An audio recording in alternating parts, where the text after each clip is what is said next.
A'udzubillahi minasyaitonirrajim. Bismillahirrahmanirrahim. Assalamualaikum warahmatullahi wabarakatuh. Apa kabar Bapak Ibu, sehat ya? Sehat semua ya? Alhamdulillah. Nampak loyo puasa hari pertama ya Pak. Salamnya pun pelan kali gitu. Alhamdulillahirabbil alamin bi ni'matil iman wal islam wa tatimmus shalihat. Asyhadu an la ilaha illallah al-malikul haqqul mubin. Wa asyhadu anna Muhammadan abduhu wa rasuluhu shadiqul wa'dil amin. Allahumma salli wa sallim ala sayyidina wa nabiyina Muhammadin wa ala alihi wa sahbihi ajma'in wa man tabi'ahum bi ihsanin ila yaumiddin. Yang saya muliakan para alim, para ulama, para cerdik pandai serta orang-orang tua kami, Bapak Ibu jamaah salat zuhur Masjid Ad-Diya PLN, yang besar tak dihimbau gelar, kecil tak disebut nama. Semoga kita semua senantiasa dalam rahmat dan kasih sayang Allah. Amin. Hari ini 1 Ramadan tahun 1442 Hijriah. Bersyukur kita pada Allah Ta'ala karena nikmat Allah yang besarlah kita diperjumpakan dengan Ramadan. Tak semua orang-orang yang bisa berjumpa Ramadan, yang mereka telah berniat untuk berjumpa Ramadan, ternyata Allah tak izinkan. Dan Allah izinkan kita. Mudah-mudahan Ramadan ini menjadi Ramadan terindah dari Ramadan-Ramadan yang telah berlalu, insyaAllah. Amin.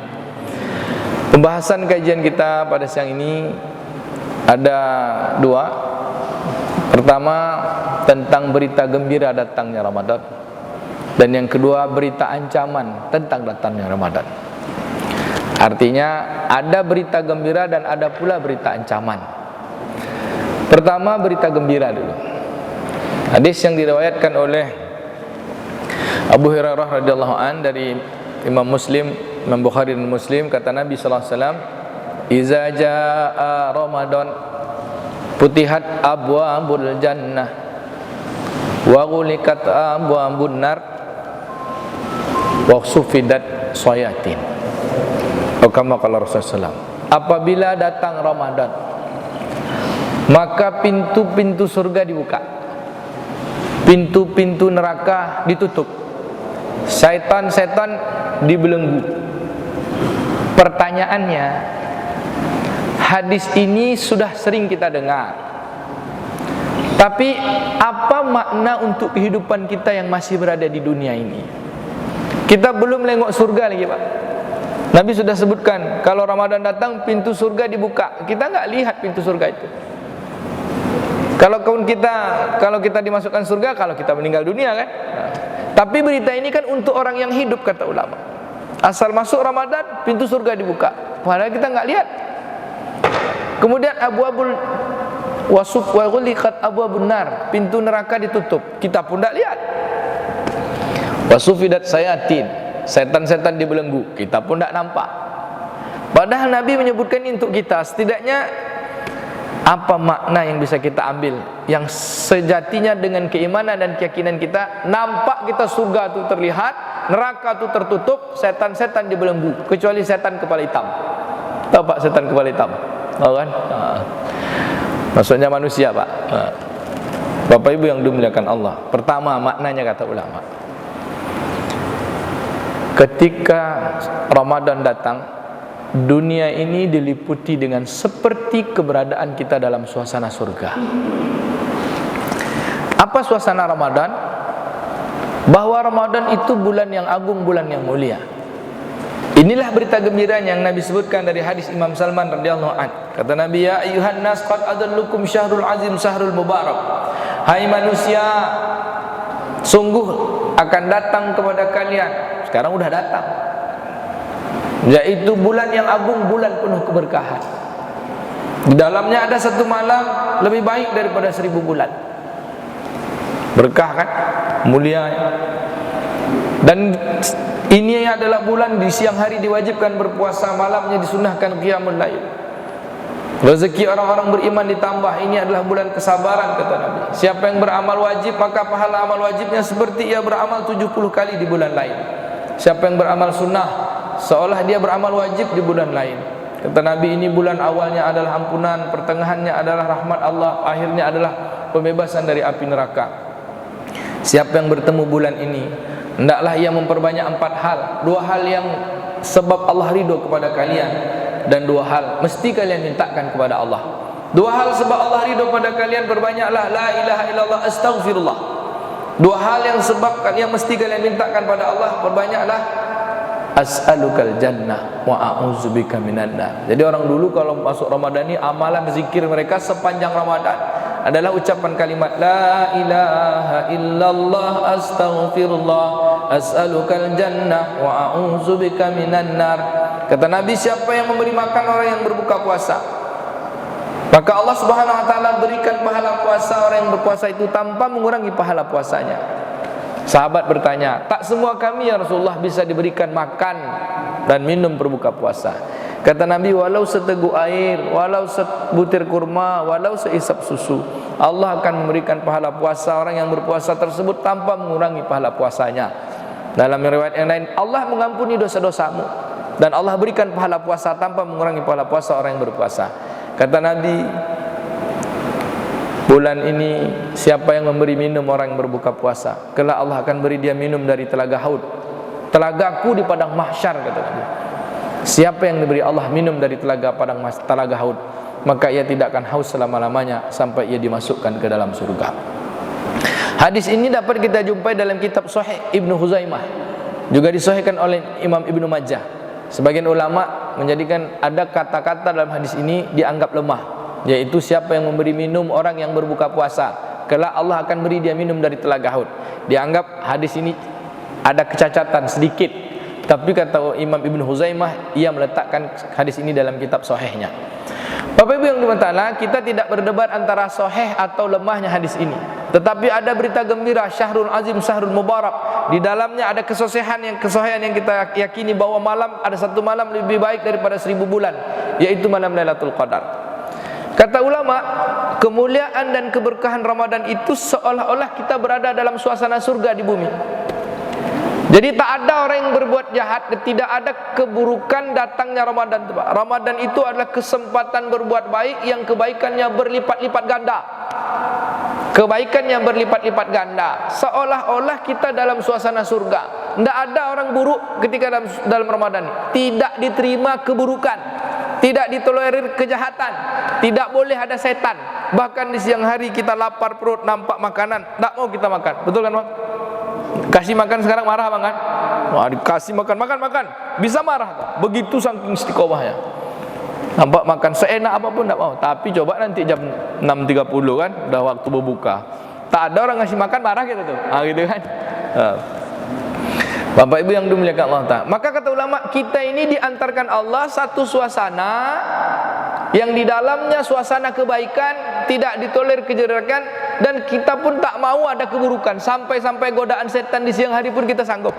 Maaf Pak, contoh paling enak nih. Kita mungkin kalau makan mungkin bisa kita nahan, Pak. Makan siang hari ini kan, kalau puasa ini biasa nih, mampu orang nahan. Tapi menahan mata melihat dengan syahwat, kalau tidak puasa, Pak, maaf, kalau tidak puasa kadang-kadang kita mudah untuk memandang tuh, wih cantik anak gadis nih, gitu kan. Iya, Bang. Iya juga, tidak tahu juga kan. Pak, sekali mandang cantik tuh. Tapi kalau kita sedang puasa nih, nampak orang lewat mandang syahwat tuh, kita cepat tuh.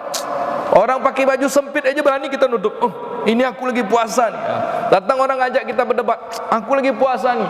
Begitulah saking kita merasakan Ramadan ini adalah bulan yang penuh keberkahan kebaikannya, seolah-olah kita berada dalam suasana surga. Penjelasan berikutnya, ada berita ancaman bagi orang yang bertemu Ramadan yang begitu berkahnya, seolah-olah kita dalam suasana surga. Kalau mati kita sekarang, kita meyakini keutamaan bulan ini, keberkahannya, kebaikan amalannya, mati kita sekarang masuk surga kita nih, Pak. Masuk surga kita nih. Kita sedang tidak berbuat baik, kita sedang berpuasa, kita sedang melakukan amal-amal soleh yang betul merasa dekat pada Allah. Sebelum Ramadan kita sudah minta maaf sama ayah ibu, sama karib kerabat, sama kawan-kawan, bahkan sama hewan peliharaan kita pun kita berbuat baik. Rasanya tak ada dosanya hari pertama, insya-Allah. Hati-hati, hati-hati dengan kesyirikan, hati-hati dengan sakit hati. Insya-Allah kita Ramadan ini baik. Ada orang, ini berita ancamannya. Ada orang, tapi bukan pegawai PLN, Pak. Ini kan enggak nih. Dia sudah berada dalam suasana baik itu, sudah diantarkan masuk ke dalamnya, tapi dia tak ikut peraturan yang ada di dalam tuh. Misalnya kita masuk dalam surga itulah. Masuk dalam naungan surga itu, lalu kita asik menikmati santapan dalam surga itu. Apa santapannya? Kalau dunia ini kan santapan suasana surganya siang hari puasa, malam tarawih, banyak berzikir, baca Quran, berbagi sedekah dan semua kebaikan. Ada orang dalam suasana itu dia tidak ikut serta. Kira-kira orang itu untung atau rugi? Rugi. Kata Nabi bukan sekedar rugi, Pak, celaka. Ini hadis ancaman dari Nabi sallallahu alaihi wasallam dalam hadis riwayat Imam Hakim dalam kitab Al-Mustadrak. Apa kata Nabi? Man adraka Ramadan falam yughfar lahu bu'dan. Siapa yang bertemu dengan bulan Ramadan, dia tak dapat ampunan Allah. Celaka orangnya, Pak. Celaka. Gitu. Kenapa celaka? Dia sudah diberi Allah suasana. Makanya kata Nabi, kata ulama syarahan hadis, ketika Ramadan datang adalah bulan berkah, bulan kebaikan, bulan yang mulia. Kemuliaan Ramadan dan keberkahan Ramadan itu untuk semua manusia. Nabi menyebut, ya ayuhan nas qad adzallukum syahrul azim syahrul mubarak. Hai manusia, semua, Pak. Ramadan di Indonesia pasti Ramadan di Amerika. Ramadan di Australia pasti Ramadan di Indonesia. Ada enggak di dunia ini hari ini yang tidak bulan Ramadan? Enggak ada kan, Pak? Enggak ada kan, Pak? Karena Ramadan itu datang, dia berkah mulia, dan keberkahan kemuliaannya itu untuk semua manusia. Seluruh dunia ini dapat kemuliaan dan dapat berkahnya, tapi tidak ampunannya. Ampunannya tidak untuk semua orang, Pak. Maka Nabi menyebut ayuhan nas itu berkah dan agungnya dapat semua, tapi ampunan hanya untuk orang-orang tertentu. Bapak Ibu yang dimuliakan Allah, lalu siapa yang dapat ampunan Allah? Kata ulama, berita gembira dan berita ancaman ini perlu menjadi semangat kita dalam beramal. Berita gembira berikutnya kata Nabi, man qama ramadanan imanan wahtisaban ghufira lahu ma taqaddama min zambi. Siapa yang bersungguh-sungguh menegakkan Ramadan. Tegaknya Ramadan apa? Dengan amal, Pak. Maka dengan menegakkannya itu dengan hisab. Siapa yang menegakkan Ramadan dengan iman, dengan keyakinan yang benar dan dengan perhitungan yang benar, hisab. Perhitungannya apa, Pak? Untung rugi. Kira-kira Ramadan ini saya beruntung atau rugi? Kira-kira Ramadan ini saya berprestasi atau tidak? Kira-kira Ramadan ini saya dapat nilai tinggi atau tidak? Bahkan kata ulama, bahkan berhitung-hitung kita baca Quran, saya 10 ayat, 20 ayat, 1 juz, 2 juz, 3 juz ketika Ramadan itu mesti jadi kita hitung. Begitu. Kita bersedekah, kita punya penghasilan tahun ini dapat penghasilan 500 juta. Ramadan cuma sedekahnya 1 juta. Padahal dia dapat pendapatan 500 juta. Kalau 500 juta itu minimal ngasih makan orang lah 5 juta lah paling tidak. Ya kan? 10%-nya. Bapak Ibu yang dimuliakan Allah Ta'ala, artinya berhitung-hitung dengan Allah Ta'ala untuk mendapat dan menjemputkan kebaikannya. Maka kata Nabi, ghufira lahu ma taqaddama min zambi, maka dia akan diampunkan dosa-dosanya. Itu yang pertama orang yang dapat ampunan. Menegakkan dan berhitung-hitung. Apa yang perlu kita hitung, Pak? Semua amalnya. Satu, apa amal terpenting di dalam bulan Ramadan? Puasa. Hitung-hitung, Pak, puasa kita ini berkualitas atau tidak. Kedua, solat kita, solat wajib kita berkualitas atau tidak. Ketiga, solat sunat kita berkualitas atau tidak. Dan solat sunat kita rawatib yang mengikuti solat wajib, solat duha, solat tahajud, solat witir, kemudian solat isra, macam-macam solat sunat. Dan hanya ada satu solat di bulan Ramadan yang tidak ada di bulan lain, solat tarawih. Ada orang tak mau solat tarawih Pak bulan Ramadan karena dianggap solat tarawih itu sunat. Solat tarawih tak bisa diqadha, Pak. Enggak bisa pula dijamak. Kena tak solat bulan Syawal, nanti saya ganti jadi tak solat di bulan Ramadan, saya ganti je lah Pak di bulan Syawal. Mana bisa? Tak bisa diganti-ganti. Dah lewat dia tadi malam, lewatlah. Tak bisa. Tadi malam solat tarawih tertinggal saya 8 rakaat, saya kodok lah nanti malam. Tak bisa kodok, tapi memperbanyak jumlahnya bisa. Yang tertinggal tu tinggal lah. Solat tarawih kita malam tadi 8 tertinggal, malam ni kita ganti 16, kita jadi 20, kita jadikan 40. Tak apa-apa karena dia solat sunat. Tapi yang tertinggal tu waktunya udah hilang kemuliaan dan keberkahan malam yang lalu, malam yang terlewatkan. InsyaAllah Pak, kita azam mengisi ini dengan iman dan dengan amal yang sungguh-sungguh berhitung-hitung kepada Allah. Siapa ya? InsyaAllah Pak ya, supaya kita dapat ampunan Allah. Bapak Ibu yang dimuliakan Allah, itu berita gembira. Kemudian ada berita ancamannya. Ada orang setelah Ramadan berakhir, kata Nabi SAW dalam hadis berita ancamannya gini, Kam min sha'imin laisa lahu min siyamihi illal atas wal ju'. Wa min qa'imin laisa lahu min qiyamihi illas sahar. Betapa banyak orang yang puasa tapi cuma dapat hausnya saja. Betapa banyak orang yang solat tarawih, solat malam, tahajud, tapi dia cuma dapat capeknya saja. Pertanyaannya kenapa? Padahal dia dah solat, Pak. Pertama, karena dia tidak menyempurnakan dan tidak berhitung-hitung terhadap kualitas ibadah yang dilakukannya. Kalau sudah puasa, puasalah betul-betul. Kan sudah puasa kita nih. Kan sudah puasa nih. Puasalah betul-betul. Jangan puasa icak-icak. Kan ada icak-icak tuh. Kalau orang Melayu bilang puasa yang yuk, puasa siang buka periuk. Ada juga tuh. Nah, ada juga puasa, dia udah puasa cuma nahan haus lapar, tapi mulut masih ceritakan orang, mata masih nengok yang syahwat, telinga masih suka dengar gosip, hati masih suka berburuk sangka. Nah, ini pertama nih, mesti kita sempurnakan kaifiat sifat puasa kita. Yang kedua, ada orang solat malam tapi dia juga tak ada nilai solatnya, padahal udah solat. Contoh yang lagi viral kan, lagi viral tuh solat videonya. Bisa solat tarawih 23 rakaat, waktunya berapa menit? 7 menit, 10 menit. Yang baca Bismillahirrahmanirrahim, Allahu Akbar, Samiallahu liman hamidah, Assalamualaikum warahmatullahi. Cepat betul. Di kampung, di negeri kita pula adanya, di Indonesia juga kan, tapi tidak di Sumatera tuh. Tak tahu di mana, Pak. Kalau kita tengok lacak dapat itu. Kan videonya kita lihat tuh.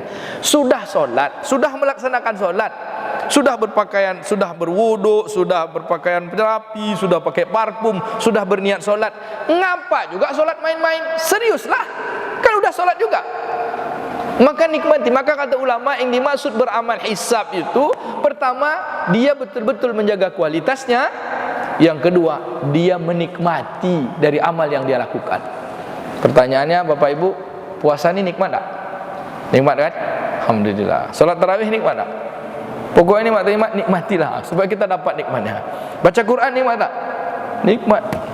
Pokoknya semua nikmat. Sedekah nikmat tak? Nikmat insyaAllah. Maka Bapak Ibu yang dirahmati Allah, mari kita jemput berita gembiranya. Mari kita berhati-hati dengan berita ancaman dari Nabi SAW agar kita tak sia-sia. Lalu siapa lagi yang berikutnya? Orang-orang yang tidak diterima amalnya, lalu dia tak dapat ampunan Allah. Kata ulama, ada orang sudah solat puasa, solat malam hari, siang hari puasa, malam solat, kemudian betul-betul beramal di bulan Ramadan, tapi ketika Ramadan berlalu, ternyata dia tercatat bagi orang yang tak dapat ampunan Allah. Bahkan solatnya serius, tidak sembarangan, puasanya juga serius, sedekahnya juga serius, tapi ketika Ramadan berlalu, ternyata dia tak dapat ampunan Allah. Siapa dia, Pak? Karena dalam hidupnya dia masih melakukan dua hal.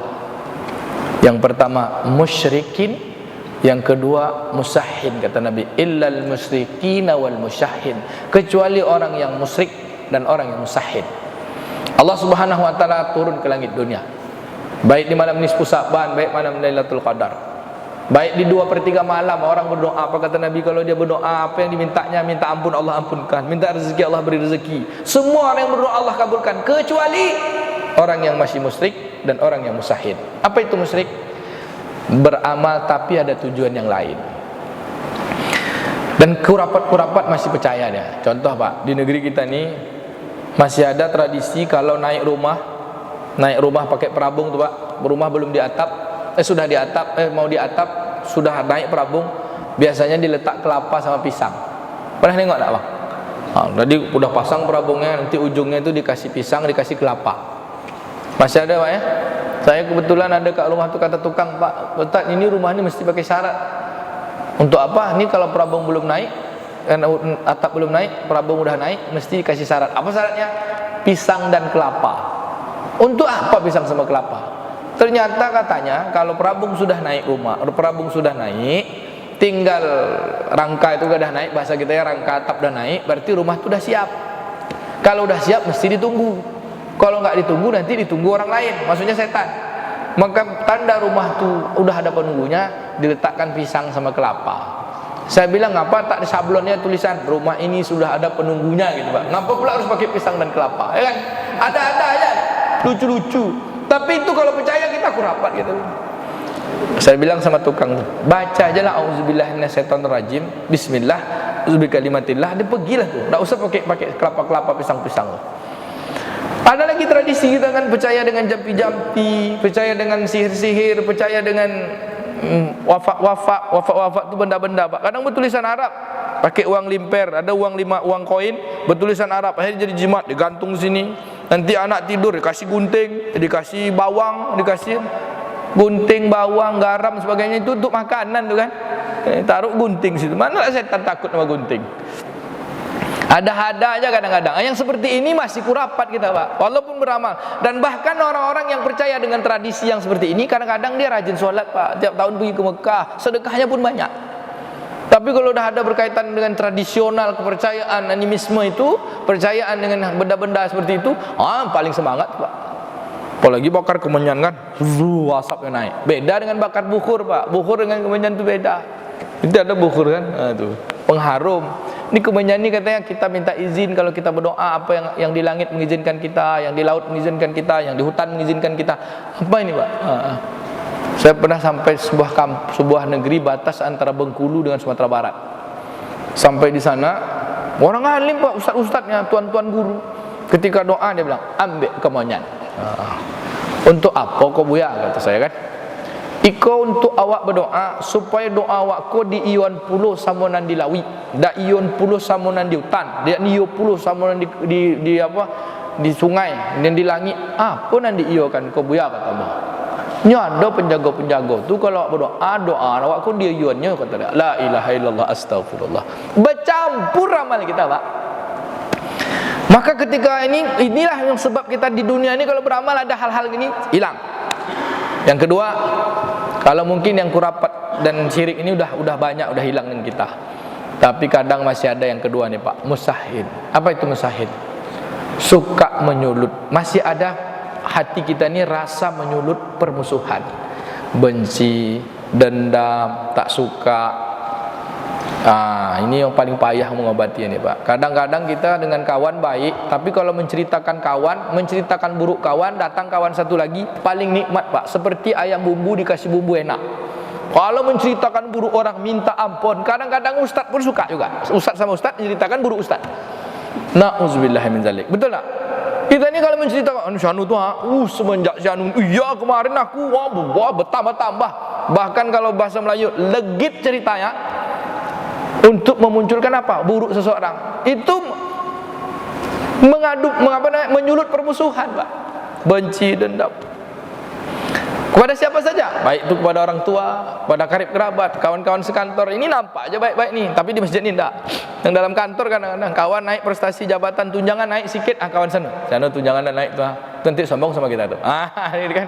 Orang naik jabatan harusnya kita tahniah, mengucapkan selamat, bersyukur kepada ucapan selamat kepadanya. Kalau orang dapat bahagia, kita ucap selamat, dia pandai bersyukur.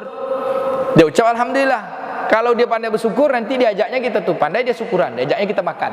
Tak perlu kita jelek-jelekkan orang. Kalau orang dapat kedukaan, dapat sedih, kita ucapkan takziah, kita ucapkan turut berduka. Nanti dia jadi tenang, dapat kesabaran, maka ditolong oleh Allah Ta'ala. Jangan dibalik. Kadang ada orang dapat tahniah, kita bertakziah. Ada orang dapat senang, dapat kesukaan kan, bahagia nikmat, kita malah bersedih, berduka. Jangan diputar. Kawan beli kipas angin, awak masuk angin. Kan ada enggak itu Pak? Kawan beli AC, awak kedinginan.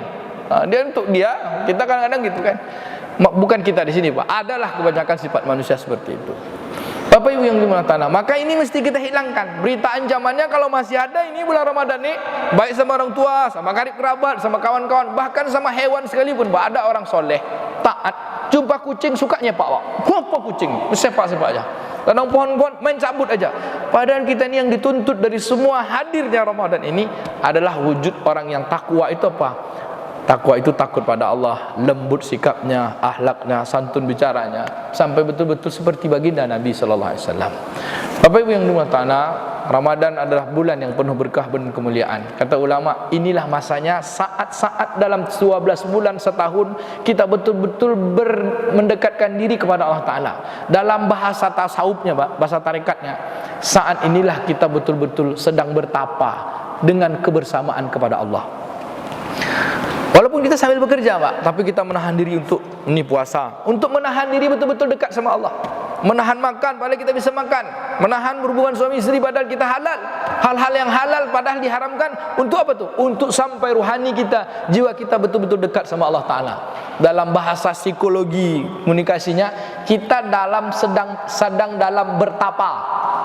Kita masuk satu gunung, masuk satu hutan, menyepi diri, bertahanus, bertapa gitu. Sekarang kita bukan masuk gunung, tapi masuk suasana. Suasananya Ramadan, siang puasa, malam tarawih, baca Quran, bersedekah. Semua itu hanya untuk mendekatkan diri pada Allah. Apa kata Allah? Wa an as-saumu li wa ana ajzi bihi. Puasamu untukku, akulah yang membalas dari apa-apa yang dilakukan selama berpuasa. Jadi langsung kita pada Allah. Bahkan malaikat pun hanya bisa mencatat amalan-amalan dari mulut kita berzikir, amalan-amalan tangan kita bergerak, kita bersedekah. Tapi nilai puasa kita, nilai-nilai dari puasa kita itu hakikatnya semuanya dikembalikan kepada Allah Subhanahu Wa Taala. Maka Bapak Ibu yang bertanya, yang terakhir, bagaimana caranya kita supaya Ramadan ini kiat-kiat kita dapatkan berkah dan kemuliaan lalu dapat ampunan Allah. Pertama, jaga niat puasa kita. Bahwa kita lakukan ini semua karena Allah. Yang kedua, isi amalan Ramadan ini dengan amalan-amalan indah. Tadi sudah saya sebutkan, apa amalan paling utama Ramadan? Puasa. Apa amalan berikutnya? Salat. Apa amalan adanya datang dalam Ramadan? Amalan yang adanya hanya di Ramadan, tarawih. Amalan yang indah pula sebab Ramadan itu mulia, baca Quran. Baca Quran ini di bulan Ramadan adalah menjadi bagian terpenting, Pak. Karena mulianya Ramadan, karena di dalam Ramadan itu diturunkannya Al-Quran. Kalaulah Al-Quran bukan diturunkan di bulan Ramadan, diturunkan di bulan Syawal, turunkan bulan Muharram, maka bulan itu jadi mulia seperti bulan Ramadan ini. Syahrul Ramadan allazi unzila fihil Qur'an hudan linnas wa bayyinatin minal huda wal furqan. Maka baca Quran. Quran diturunkan Ramadan menjadi petunjuk manusia untuk membedakan mana baik, mana buruk, mana betul, mana salah, mana hak, mana batil, mana haram, mana halal. Maka baca Quran. Kata ulama, kalau kita berpuasa di bulan Ramadan, selama Ramadan tidak bersama Al-Quran itu lucu. Ibarat orang makan tak pakai lauk. Makan tak pakai lauk enak tak, Pak? Tak enak. Kata kawan saya, kata ustaz dekat rumah yang suka main badminton, ibarat orang main badminton, Pak, tapi tak pakai raket. Bisa, Pak? Bisa juga, tapi tepuk-tepuk aja pakai tangan. Kelepuk. Nak enak mainnya. Maka indahnya Ramadan ini diisi nikmatnya itu bersama amalan-amalan Al-Quran. Kemudian yang terakhir adalah amalan. Bulan Ramadan adalah bulan berbagi. Nabi sebut tadi, bulan Ramadan adalah bulan rezeki orang beriman ditambah. Yang bersedekah tambah baiknya. Yang menerima sedekah bertambah pula dia senangnya. Sekarang kita bisa sahur. Tetangga sebelah rumah kita sahur atau tidak? Kita bisa makan enak, makan daging. Tetangga rumah kita cuma mungkin makan ikan kering aja, atau telur aja tiap hari, atau tempe aja, Pak. Maka kita tengok tetangga kita, karib kerabat kita. Untuk bulan ini bulan berbagi. Sehingga bulan Ramadan yang kita berbagi di dalamnya, bersedekah di dalamnya, memberi makan orang berbuka puasa. Kata ulama ini sarahannya kita sedang puasa berjamaah. Jadi kalau saya kurang puasa saya, Pak, mungkin di antara jam 9 sampai jam 10 ada nilai-nilai puasa saya itu kurang. Sumbing lah puasa kita tuh. Puasa kita ini sah, Pak, tapi sumbing, lupa-lupa kita mungkin. Maka kita saling berbagi dengan puasa kawan yang sempurna. Mungkin kawan Ustadz tadi, Ustadz Pak Imam kita sumbingnya sikit jam 1, saya sempurna jam 1. Maka kita berbagi. Apa kata ulama? Saling menutupi kekurangan. Lalu bagaimana cara menutupi itu? Saya sedekah semakan berbuka sama bapak, bapak sedekah sama saya. Saling berbagi, Pak. Maka tradisi orang dulu kalau udah berbuka itu, maka berbaginya tak peduli orang tua ada atau tidak, berbagi. Kenapa? Kita nak minta nilai puasa dia, sehingga kita bertukar nilai puasa. Kalau berpuasa seperti ini, insya Allah amal puasa kita naik ke langit itu dalam keadaan sempurna. Coba lihat Madinah, Pak. Madinah itu kalau berbuka puasa nih, Pak, hampir tak ada orang masak lagi kalau kita ke sana. Jumlah sedekah terbanyak dalam setahun itu bulan Ramadan. Bahkan orang sedekah makanan tuh pakai kontainer, Pak. Kalau kita keluar rumah di Madinah menuju Masjid Nabawi misalnya, itu kita di jalan ditangkap orang. Ditangkap orang bukan untuk suruh belanja, Pak, tapi ini makan tempat kami, makan sini kami siapkan. Kalau kita tolak, kecewa dia. Kalau kita sore-sore ada juga, Pak. Sini Pak, sini. Ini 15.000, ini 10.000, 20.000, jualan orang. Tapi kita ingin lihat ternyata berkah surga. Maka ambil keberkahan Ramadan dan di sana terdapat ampunan Allah. Mudah-mudahan kelak ketika Ramadan berakhir, kitalah orang-orang dapat ampunan Allah. Amin ya rabbal alamin. Demikian sebagai penutup, jangan lupa berdoa sepanjang malam seperti doa Nabi ketika malam Lailatul Qadar. Kita tak tahu malam Lailatul Qadar itu entah tadi malam, entah nanti malam, entah besok. Walaupun disebutkan Nabi terjadinya pada malam-malam ganjil di yang terakhir, tapi bisa saja di malam-malam genap, bisa saja di malam-malam yang awal. Maka karena kita tak tahu, ulama dulu mengajarkan, bacalah doa itu setiap malam. Kalau malam Lailatul Qadar ada, maka kita akan dapat. Apa doanya, Pak? Allahumma innaka afun tuhibbul afwa fa'fu anni. Jangan lewatkan doa itu setiap malam. Setiap malam doa itu. Bahkan siang-siangnya pun doa. Maka perbanyak tadi kan, Quran, sedekah, amal-amal sunat berikutnya ketika malam, la ilaha illallah astagfirullah, Allahumma innaka afun tuhibbul afwa fa'fu anni. Maka kalau Lailatul Qadar ada malam itu, dapat kita ampunan. Apa artinya, Pak? Satu aja itu. Ya Allah, maafkan aku. Engkau maha mencintai orang minta maaf. Engkau maha pemaaf. Maafkan aku ya Allah. Maafkan itu maknanya afwan dalam bahasa Arab, maknanya kita tak ada lagi salah. Salah kita dah dikosongkan, tak ada lagi salah, dibersihkan sebersih-bersihnya. Mudah-mudahan saya dengan Bapak Ibu semua mohon dimaafkan salah saya. Mungkin saya bercakap ini ada Bapak Ibu yang tak enak hatinya, atau saya yang tak enak dengan posisi Bapak Ibu, maka saya memaafkan Bapak Ibu. Rasanya saya tak ada enak semua nih, kena kaji saya didengarkan, Pak. Mungkin Bapak tak enak sama saya, kena Ustaz lama betul, ini udah masuk kantor pula gitu kan. Saya mohon dimaafkan. Bapak Ibu maafkan saya tak? Alhamdulillah. Maka kita tutup dengan doa kepada majlis. Astaghfirullahalazim. Allahumma salli wa sallim ala nabiyina Muhammadin wa ala alihi wa sahbihi ajma'in. Allahumma ja'al jam'ana hadza jam'atan marhumah, tafarruqana min ba'dihi tafarruqan ma'sumah. Allahumma inna nas'aluka ilman nafi'an wa rizqan wasi'an wa amalan salihan mutaqabbala. Allahumma ya arhamar rahimin, la ilaha illallah nastaghfirullah nas'alukal jannah wa na'udzubika min sakhatika wan nar. Allahumma innaka afuwun tuhibbul afwa fa'fu anna ya karim ya arhamar rahimin. Subhanakallahumma wa bihamdika nashhadu an la ilaha illa anta nastaghfiruka wa natubu ilaik. Walhamdulillahi rabbil alamin. Wassalamualaikum warahmatullahi wabarakatuh.